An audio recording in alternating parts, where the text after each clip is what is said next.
we're trying to get Nathan's name out there for mayor, and it's been hard. The first 2 weeks here, Nathan, it's I've been spreading the word, and I mean, it looks like Jeff might be supporting Canizero or Torres. He did say today though that Canizero probably isn't running. Okay. Torres probably isn't running. Sounds like he's going to back you. I mean, we'll see what happens. With or without him, we're going to do this, and we got to somehow get our listeners to support, get the word out on Nathan being a grassroots candidate. He's not for the globalist regime that is being pushed and implemented here. The United Nations. Take all the monuments down, Agenda 21, the red light cameras. I mean, you name it. So, yeah, New Orleans got to get behind them. New Orleans is just this international hub now for all these programs. Cameras everywhere. We look like London 2.0. It's just ridiculous. So, all the United Nations Sustainable Development stuff, that they throw in our community, the resiliency officers, Mitch Landrieu, like Goyim said, wanting to take down the monuments. So you're not going to get any real answers or ideas from any of these other candidates, I promise you. I mean, they may have some ideas, no doubt. But look, they're not really going to step outside that little proverbial line. Mm-hmm. They're not going to. And right now, look, we need blue-collar grassroots. We need people that we don't need we don't need politicians and lawyers. That's all we have had is politicians and lawyers. Yep. And where has it gotten us? Yep. Look, do I know how to run a city? Hell no. But you know what? Do any of these other people know how to? You know what? I know how to lead, though. I know how to put people around me that are smart, intelligent, and hardworking. And guess what? I'm a blue-collar, hardworking guy, and I can relate to the hardworking people out there. And listen. And Nathan has a campaign meeting at 6 o'clock Sunday. Give him the information on that, Nathan, this Sunday. At Progressive Guitar Studio at 5537 Canal Boulevard. That's 5537 Canal Boulevard at Progressive Guitar Studio. Yeah, right there. What's that? Right across from the coffee shop. Yeah, right by PJ's. Look, if you believe in, giving the city back to the people, if you believe in getting these politicians out of these positions, this is where it starts. Get involved. Look, come out to the meeting. Just come meet us, hang out with us. Come see what you could do to help Nathan, because we're going up against a juggernaut here. We're not asking for money. We want you to come out here, talk ideas with us. See if there's anything you want to pitch in on to get the word out, or for nothing else, if you're listening to this show, get the word out. Tell 10 people Nathan Laurenson for mayor. And get the word out to the point. Call up WWL. Call up Jeff. Call up everybody. And promote him until everybody knows that Nathan is running for mayor, because they don't want it to happen. No, they don't want it to happen. And look, this isn't about me running or me being mayor. I don't want to be mayor. This is about me getting into office and getting that position to be able to give the city back to the people. I'm not going to be mayor if I win. The city of New Orleans is going to be the mayor. So we need to understand that. Let's take the city back. You're not going to get this from anybody else. I promise you that. Look, Battle of New Orleans Radio, we have a great guest, Mr. Leo Zagami, coming on after the break. He's calling in from Rome. So, look, listen in, tune in, Battle of New Orleans Radio. Then we're back. Battle of New Orleans Radio, right here, 990 AM, WGSO in the heart of the Crescent City. I'm going to throw this out there real quick, then I'm going to go to these couple of callers. Last segment with Mr. Leo Zagami. Leo, I sent you that email. I've decided to run for mayor of New Orleans. It looked like there's going to be between 5 to 10 people running. Of course, I'm a grassroots candidate. I'm running as an independent, and I'm running as a political atheist. So that way I'm not beholden to either one of these, two parties. So, I just want to get your opinion, any pointers, any tips you could give me, because I'm going to need a lot of it. I know it's an uphill battle, and I'm trying to keep my platform just real small and just a couple basic things. And my main goal, is getting in there. I know it's an uphill battle, but once I do, then, I want to get the UN out of New Orleans, because we've just become this giant United Nations city for sustainable development, and it's disgusting. So anyway, what's your take on that? Any pointers or tips? I'd really appreciate it. First of all, we have to understand that this kind of elections internally to a city important strategically like New Orleans are rigged. I agree. Because that's the way most coastal towns of importance are. Even here in Italy, we have, for example, a similar town. Let's make it an example. Of course, it's very different, but it's called Genova. The families are four, and they have the power within the port and everything, and they are the ones who then decide which political guy has to go and become in charge. I mean, the problem that you have often when you come from a grassroots movement is the lack of support from the establishment. So, and you are going against this establishment also because these days I think people like you understand how corrupt the establishment really is. It hasn't been really easy for Trump, even within the establishment, to arrive and reach where he is now, and we don't even know if he is going to manage to stay there and remain the president, though we hope he will. I think that the problem that you will find, the main problem is that this kind of things are rigged. And I noticed it in the past when I myself decided to participate to elections. I participated once, I ran for parliament as a deputy in 2013. Then I also ran as a governor for the region here in the Lazio region, in support actually of the governor. And still, it was completely rigged, the system. And when they see you having a chance, they try to sabotage you in every possible way. Now, the thing is, you are a person that, of course, has a characteristic that other candidates might not have. That is, you are able to communicate through the media more easily because you have your own show, you have your own personality on the radio, no? So I think that is a positive thing that you should use, especially to tell the people the truth about what's going on in New Orleans.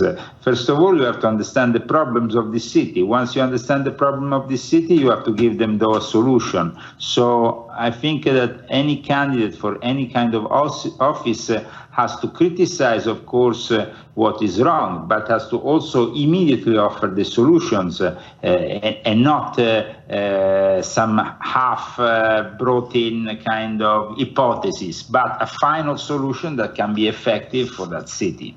So I think here I gave you a little bit to work on. I appreciate that, Leo. We're having our first meeting this Sunday, so I'm trying to get it together. I have just a few basic issues that everybody can relate to. One, we're dealing with a traffic a traffic camera situation here. That we have these Goldman Sachs back traffic cameras, and everybody's sending their money offshore. So this is really pissing the people off, and I'm trying to capitalize on this one main issue because it just galvanizes and transcends, bipartisan, bipartisan. Doesn't matter, what spectrum you come from. Look, Leo, we got about a minute and a half, man. Anything you want to plug or talk about, anything you're working on, man, go for it. Maybe I can be a good auspice for you in the sense that in the past I used to do a radio show with what became later the mayor of Reykjavik in Iceland, and probably he's going to become the future president of Iceland. So I've been of good help in this way, by being a good auspice for at least somebody who was working the radio with me in the past. And so I think that this maybe will happen, hopefully, also with you. Though, as I said, even if you don't reach maybe the finish line as a winner, the important thing is to participate, making people more aware that there is actually an option available. Because unfortunately, what's missing now from politics often is the option available. There is no other option, so you just vote for the least less problematic one. But we hope to have people like you who really know and the problems of the city and to want to fight for the right causes. So good luck with that. And now we go to Gary King. And I'm not sure if you made an announcement that there is a meeting for your headquarters in Lakeview. 6 o'clock Sunday. 5537 Canal Boulevard. It's right near PJ's Coffee House, right where the railroad track, you go underneath the railroad tracks, right there on Canal Boulevard. Probably about 5 blocks from City Park. Yeah. And Gary, I just want to say thank you for opening your doors to us, and thank you for being part of this. And I appreciate it. I appreciate your insight. I know you've been down this road before, so I really respect your opinion and your mind. So I just want to thank you and Miss Kathy. First and foremost. You know what, Gary? Look, nobody's giving us an option, because this isn't about me, man. This is all of us, man. This is the citizens of New Orleans. Nobody's giving. That's what can make it work, brother. That's what can make it work. Everybody working together. Go ahead. I'm sorry. I'm just thinking. No, you're good. You're good, bro. You're good. I mean, but they want us to believe we don't have a chance, and then why even waste our damn time? They want to stuff that suit, Nathan. They want to stuff suit. So they who stuffs the suits? You ain't gonna let them stuff your suit. No. So that's what makes it an obstacle. If once you start galvanizing people for them, it's trouble. I'm telling you. Go ahead, Gary. Yeah, one idea that I've always thought was a good idea, and it worked for me, is having precinct captains. See, there's just so many precincts, and you've got to find at least one person who's willing to work that. And it's a small area, actually. No, it is. My precinct is Many in the hands make light work. Go ahead. Yeah, you have to have enough support like that, and people are going to have to get out there, and if they're just going to have to actually really work in their area and put up signs. And if you can get someone to put up a sign, that's the most powerful thing you can have, because it's one of the few things you can't buy. So you can buy a billboard, you can buy ads on the radio, stickers. You cannot buy having a person put their sign on their own property. So that's a huge one. So doing that is one of the most important things that can happen.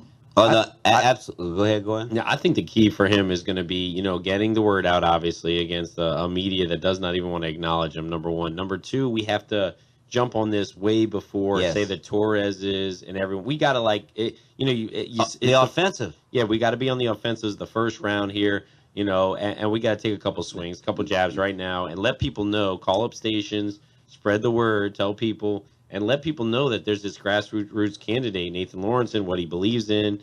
Tell them, he's trying to abolish these red light cameras, and his pulpit, and that's the critical point right now. We gotta jump on it early. Yeah, look, David Abbey and I were talking last night for about an hour. We had a great conversation, and we're like, look, I can learn from where Trump's messing up. Trump has messed up by taking his foot off of the gas and giving these people breathing room. We cannot do this. We've got to keep pedal to the metal and stay on the offensive the whole time. And every time they pull something, I deflect it back on them.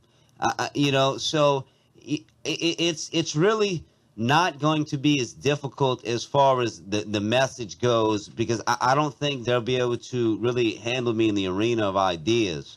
I just don't believe it, So I have to keep the message simple, have to stay in the offensive, and have to just... They're all parrots. When they're all parrots, they won't be able to handle the substance that, you bring via your experiences and the deep thought that you've put into this. Yeah. They just won't. Well said, Payday. No, I appreciate that, man. No, absolutely. And they won't, look, just like Trump, put it to the masses in a we're about to go to break. As soon as Trump put it to the masses in a kindergarten level, I got to do the same thing. You just keep spitting and keep saying these simple couple of things. And he's giving you a model. He's giving us a model. Yes. And now you can look at that model and see where he misstepped and improve on it. Absolutely, 100%. That's exactly what I'm saying. Battle of New Orleans Radio. We'll be right back. Look, this whole mayoral deal, it's definitely an uphill battle. But in my opinion, there's never been a time like now. It's definitely different. People are pissed off and fed up with suits and lawyers. And they're sick of it. I think Caleb ought to run for something in Ohio, man. I think he ought to run for county commissioner or something. Come on, I'm gonna psych you up. I think everybody everywhere ought to run for something. And the thing, you're putting yourself up there for I'm not saying Goyim for Gretna. Yeah, Goyim for Gretna. Nathan, he's going to put himself up there for a lot of crucifixion, and I'm not going to say assassination or anything like that. I don't think this is no offense, but hopefully your wife's not listening. But, of course, the chances of you getting a mic past Appreciate this show, you speaking that into existence. Of course, we pay you. I mean, listen, they don't want him to be in any debates on TV or on radio. And, he's going to mouth off. I mean, we saw when David Duke was in the U.S. Senate debate there, and he kind of mouthed off about Zionism and whatnot, and they kind of cut him off. I guess he got his point through, but I wish Nathan the best. I think he's got a good shot if people know that he's running. I think that's going to be the hardest thing, to let people know that he's actually in the running and what he stands for. Because, I mean, obviously he's got a lot of bipartisan issues that transcend racial and gender lines, and he could do well in a city like New Orleans that's very gentrified. And so, I mean, Look, first and foremost, red light cameras. They've got to go. I'm going to spit this out real quick. They've got to go. They're taking our money, sending our money to Arizona, then they're sending by way of Arizona offshore to Goldman Sachs. That has to end now. We have a homeless issue and we have a pothole issue. That has to both end as well. We're going to suggest giving these homeless jobs in the city, cleaning up the streets and rebuilding the infrastructure, and then putting them back into the tax system and giving them a place to live as well in a renovated city-owned property, and then have them paying rent back to us. It's a good base to build off of. Then the meter maids, we're going to give them an ultimatum to become real police. We're going to put police back on the streets in their own neighborhoods and subdivisions and have them do real community policing. And that way they'll know the people. They'll know there'll be less instances. There'll be less situations of violence. And I think it could be definitely a good start. Yeah, they've taken away that human element. I mean, we got the Big Brother, the crime cameras that don't even work. Absolutely. Got to get the people walking a friendly beat, like you say. And here's what I want to do. When my job ends at 4 o'clock, I know your job never ends as mayor. I'm going to hit the streets and I'm going to go out there and do some work. I'm going to go out there and fill potholes up, because it starts with the top down. Okay, you got Mitch Landrieu in his little lawyer outfit, gallivanting around with the Pope, because he's a New World Order whore that we all know he is. All-Star game. Yeah, right. He's just gallivanting around, just sick of it. He's not leading from the top. You got to set the tone. If I go out there and start picking up trash, then Billy on the corner is going to start picking up trash. Then Joey's going to start picking up trash. And you build and set a whole new tone for the entire city by doing the simple things, bringing back the human element, talking to people, having an open door policy, putting some real ideas to work. And listen, come on out this Sunday, 6 o'clock. We're going to be there. Let me give the address one more time. Myself, Nathan Laurenson, Gary King. We're going to be having our first campaign meeting for Nathan Laurenson for mayor 2017. The election's in October. The location is right there. 5537 Canal Boulevard at Progressive Guitar Studio. That will be the Nathan Laurenson for mayor campaign headquarters. Thanks to Mr. Gary King. We're going to be there, and I'm also going to be Sunday at 1 o'clock at Rock and Bowl on Carrollton Avenue for the Save the Monuments meeting. Phil the Patriot, I expect to see you there. That's on Carrollton Avenue. Go ahead, Nathan. Close out the show. I want to end the show. We're all Russian agents. Thanks again, Payday and Caleb. That's right. Thank y'all. We're all Russian agents. We work for Putin. I love you, Putin. Yep. FBI, come investigate us. Exactly. Idiots. Battle of New Orleans Radio, right here on 990 AM WGSO.